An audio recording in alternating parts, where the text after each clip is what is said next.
Di stasiun pengujian baja. Jadi di sini kalau Bapak Ibu bisa lihat di balik frame kaca ini adalah alat uji tarik di lab kami. Nah, di stasiun ini kita akan belajar satu uji tarik baja tulangan, dua uji tekuk baja tulangan. Ini yang destruktifnya, lalu nanti kita lihat pengujian yang ketiga itu non destruktif test untuk baja. Nah, ketika bicara baja tulangan, contohnya seperti ini ya Bapak Ibu, baja tulangan yang dipakai di konstruksi beton bertulang, ya ada di dalam beton ya, baja-baja tulangan ini. Jenis baja tulangan itu ada dua Bapak Ibu, ada yang polos, ada yang ulir, gitu ya, polos, ulir ya. Nah, kemudian ketika kita di lapangan, apa saja sih pengujian baja tulangan yang perlu dilakukan? Nah, ada dua yang wajib dilakukan. Biasanya kontraktor akan melakukan kedua pengujian ini sebagai salah satu bentuk approval material dari si owner sebelum betul-betul menggunakan baja tulangan ini di konstruksi beton bertulang. Yang pertama itu uji tarik, yang kedua itu adalah uji tekuk. Kita akan lihat nanti sama-sama bagaimana pengujian tarik itu berjalan ya. Akan diuji si baja tulangan ini akan ditarik sampai dia putus. Ya, untuk diketahui kekuatannya. Nanti kita akan lihat interpretasi dari hasil pengujian tarik ini seperti apa. Lalu pengetahuan tambahan ketika dilakukan pengujian, maka nantinya tentunya akan ada laporan hasil uji. Ini contoh laporan hasil uji tarik. Contoh laporan hasil uji tarik baja tulangan beton di lab kami. Nah, di mana Bapak Ibu bisa lihat kita punya logo CAM. Jadi saya sarankan kalau Bapak Ibu mengevaluasi sebuah laporan hasil uji ataupun mau mengujikan suatu material, didaftarkanlah di laboratorium yang sudah terakreditasi oleh CAN. Kenapa? Karena laboratorium tersebut tentunya akan divisitasi, dikunjungi oleh asesor CAN itu secara rutin. Sehingga mau nggak mau mereka harus maintain, jaga mutu mereka, baik dari dokumentasi ataupun dari sisi prosedur teknisnya pun juga dicek oleh asesor CAN bahwa prosedur pengujian itu harus sesuai dengan standar acuannya. Oke, nah lalu kalau kita lihat di sini, ya, kita lihat itu sudah disetting, loh. Sampelnya kan aslinya seperti ini katakan. Loh kok yang di mesin frame-nya kok jadi seperti ini? Nah, ini adalah hasil sampel yang sudah dibubut Bapak Ibu. Jadi sampel yang sudah dibubut ini sampel utuh. Kenapa sih kita uji sampel yang sudah dibubut? Karena setiap laboratorium itu pasti punya alat yang berbeda-beda dengan kapasitasnya yang berbeda-beda. Alat tarik kita ini memiliki keterbatasan untuk menguji secara utuh itu terbatas di diameter 13. Jadi ketika di atas diameter 13 dia harus dibubut, diperkecil penampangnya. Nah, kalau yang benar-benar utuh yang saya tahu itu ada di Brin Serpong. Kalau Bapak Ibu mungkin Puspitek dulu ya namanya ya, Puspitek Serpong. Nah, itu katakan dulu project MRT yang saya tahu itu kan melibatkan pengawasnya itu salah satunya orang Jepang asli. Mereka nggak mau kalau menguji baja itu dibubut, mereka mau utuh ya, mereka maka ujinya di Serpong sana, Brin Serpong sekarang. Nah, pertanyaan berikutnya apakah boleh dibubut? Selama ini ada di SNI, kita lakukan pengujian itu semua based on standar. Dan di SNI itu diatur bahwa boleh si sampel itu diuji dalam kondisi dibubut. Tapi dalam proses pembubutannya itu ada ketentuannya. Jadi ketentuan baik diameter dalam, diameter yang luar ini yang akan nanti jadi pegangan alat ya. Panjang-panjangnya ini semua juga diatur di SNI-nya.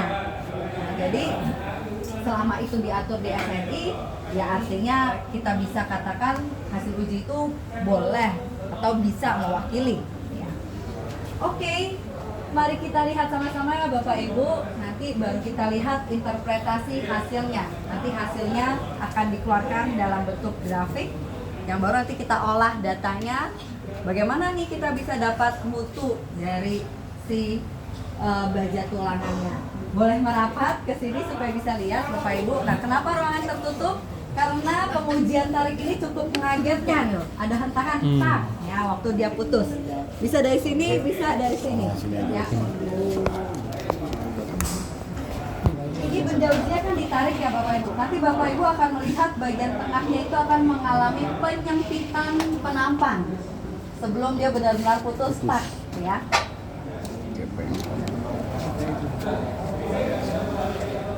Ya, maka si penyelia kita nih selalu pakai penutup telinga nih. Ini nggak akan nonton di sini biasanya. Enggak. Maka itu juga salah satu safety untuk klien kami menyaksikannya di balik tembok ini. Anti peluru ya? Jangan dulu juga sih Pak. Peluru tipis, Tipis.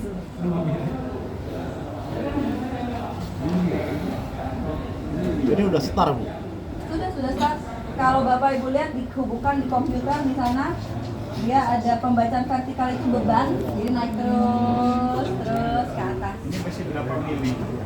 Ini awalnya saya nggak tahu nih Pak, karena sudah dibubutkan ya.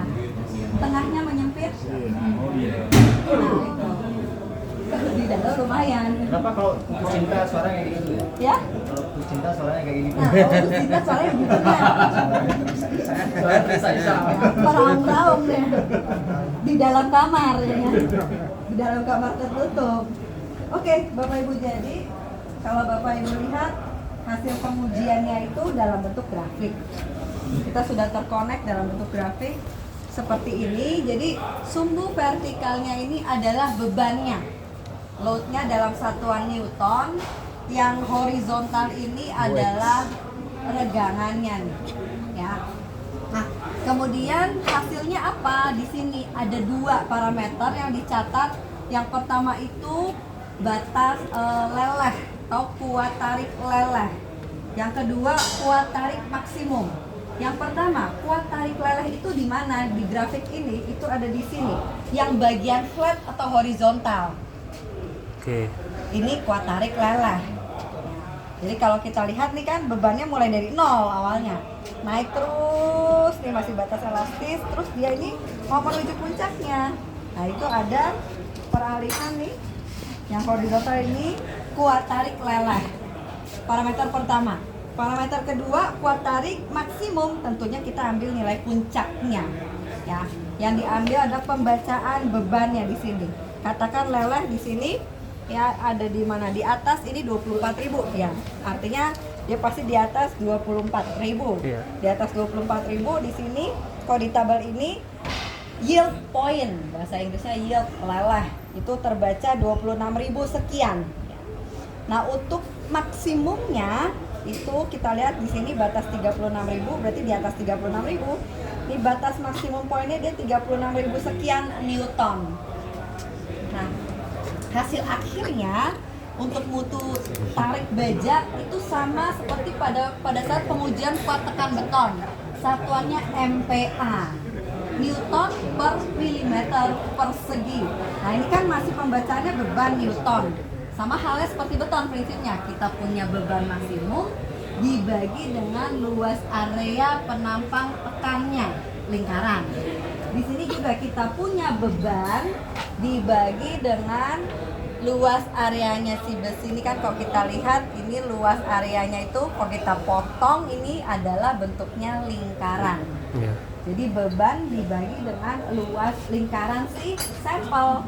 Maka kita akan dapat kuat leleh satuannya MPa dan kuat tarik maksimum satuannya MPa yang sudah dibagi dengan luas lingkaran sampel. Contoh laporan hasil ujinya yang Bapak Ibu bisa lihat di lap-lap biasanya seperti ini.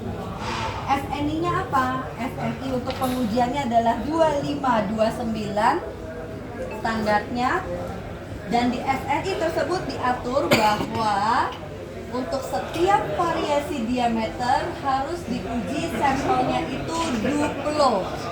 Artinya 2 sampel untuk satu tipe diameter. Ya. Maka kalau Bapak Ibu lihat di sini, katakan Itu untuk minimal, Bu? minimal, betul, minimal. Kalau kita lihat di sini katakan untuk diameter 12 ya polos, maka akan ada 2 nilai nih, 2 hasil. Ya, karena memang dipersyaratkan di SNI harus diujikannya duplo untuk satu variasi diameter, ya. Kemudian hal lain lagi adalah hasilnya Bapak Ibu tentunya bisa langsung cari yang namanya tegangan leleh atau uji tarik leleh atau di SNI uji batas ulur kalau di SNI tertulisnya. Silakan Bapak Ibu langsung melihat. Biasanya notasinya itu untuk yang leleh itu adalah FY.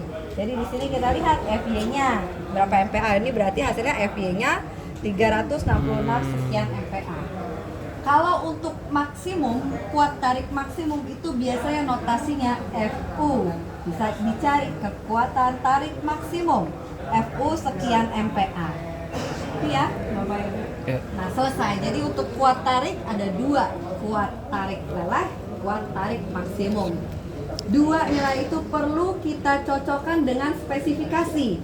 Spesifikasi bisa dari konsultan pakai spesifikasi apa pada saat mereka merancang ya atau mendesain struktur.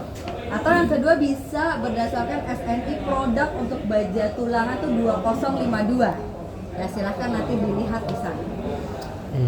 Uji tarik selesai, kita ke uji tekuk. Jadi selain uji tarik kita juga perlu melakukan uji tekuk.